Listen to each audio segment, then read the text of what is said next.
It is 8:19 on this Tuesday morning news watch, and it's my pleasure to welcome to the program Kirk Bloodsworth, who is speaking at Cornell University today. And Kirk was put on death row for, what was it, 2 years, sir?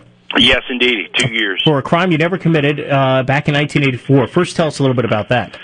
Yes, in 1984, a little girl by the name of Dawn Hamilton was found brutally murdered in a wooded area near her home in Fontana Village Apartments in the suburbs of Essex, Maryland, in Baltimore. She was brutally, savagely beaten.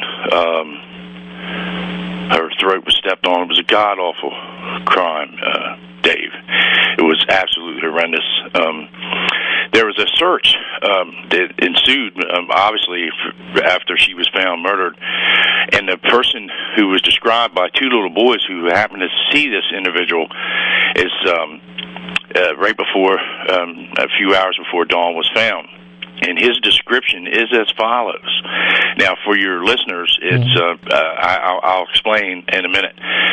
The description was 6'5", curly blonde hair, bushy mustache, tan skin, and skinny. Well, I am not 6'5". I'm about 6 foot tall. My hair at that time was red, and to say I'm skinny would be a compliment. Obviously, I wasn't as robust as I am today, but back in 1984, I weighed 230 pounds. I was pretty solid, former Marine, right out of the Marine Corps. I was in good shape, but I don't tan, I burn. Worked in and around the water all my life, and there was obvious things going on with the witness identification, which is 78% of the reason why wrongful convictions happen is because of identification problems. Now, your case was one of the first, in fact, the first capital conviction to be overturned based on DNA testing. Have we come a long way with DNA testing? Is this helping out a lot more? I think it is, Dave, but you have to understand that out of the 127 death row inmates that have been exonerated in the United States, only 15 or 16 of those, I'm sorry if I'm not accurate on the exact number because it changes every day, that's DNA just shows that we have a problem. And I think that the real special nature of DNA has shown us this thing. And systemically, we have to change some of these things that occurred which cause wrongful conviction, like ID problems. Well, that obviously is an important issue, but we've also seen sort of a step back, if you will, from the death penalty because of these wrongful convictions. Certainly Illinois, one of the states that led that, and here in New York, even though technically we have the death penalty on the books, our Supreme Court, our Court of Appeals, which is our Supreme Court essentially in the state, has essentially said, legislature has to go back and work on this before anybody would be executed. Is this a sign that the states are paying more attention to this, at least at their level? Well, I think so. I mean, you have to understand that when it comes to the death penalty, this is something that is ultimate punishment, and at the end of that proverbial rainbow, you would have a person's death. Now, if I'm not mistaken, if 127 people, I think that gives a lot of pause to a lot of people. And although I work for the Justice Project in Washington D.C., and we're a nonprofit organization, we take no stance on the death penalty one way or the other as far as partisanship. But obviously, this is a very big problem, and every state in the country should take note. All right, so how can we possibly improve the eyewitness, identification process? How can that be done? Well, there's several ways.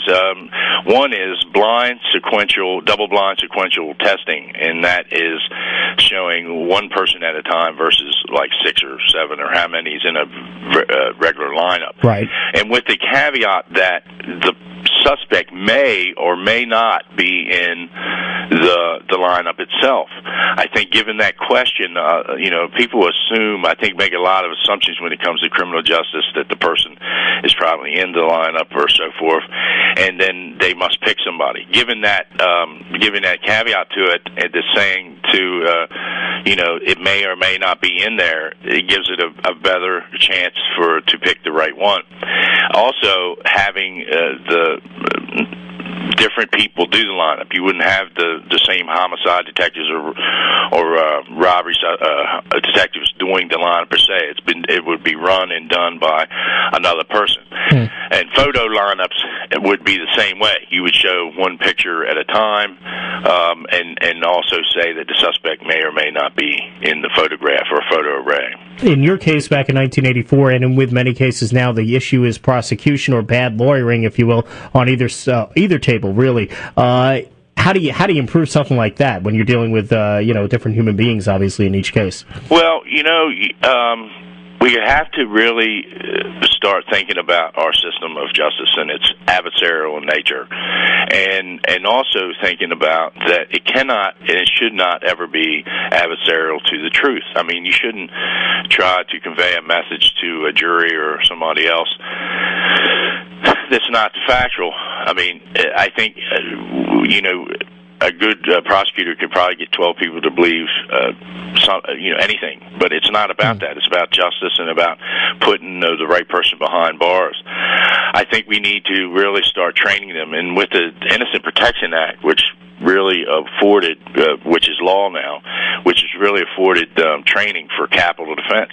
We need lawyers on both sides to have some training in these death penalty cases and to really do the right thing and make sure that every I is dotted and every T is crossed when you make this decision, because, obviously the end of that is somebody's death.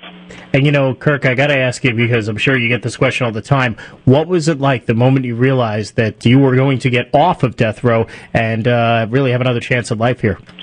Oh, I got to tell you, it's I don't know. I told somebody one time it was like how you are a kid at Christmas, and you want to go out and open your presents up. It was just like I was born again, and came back out into a new world. Although it was short lived, back when I did this thing, a lot of people thought that DNA was shaman science.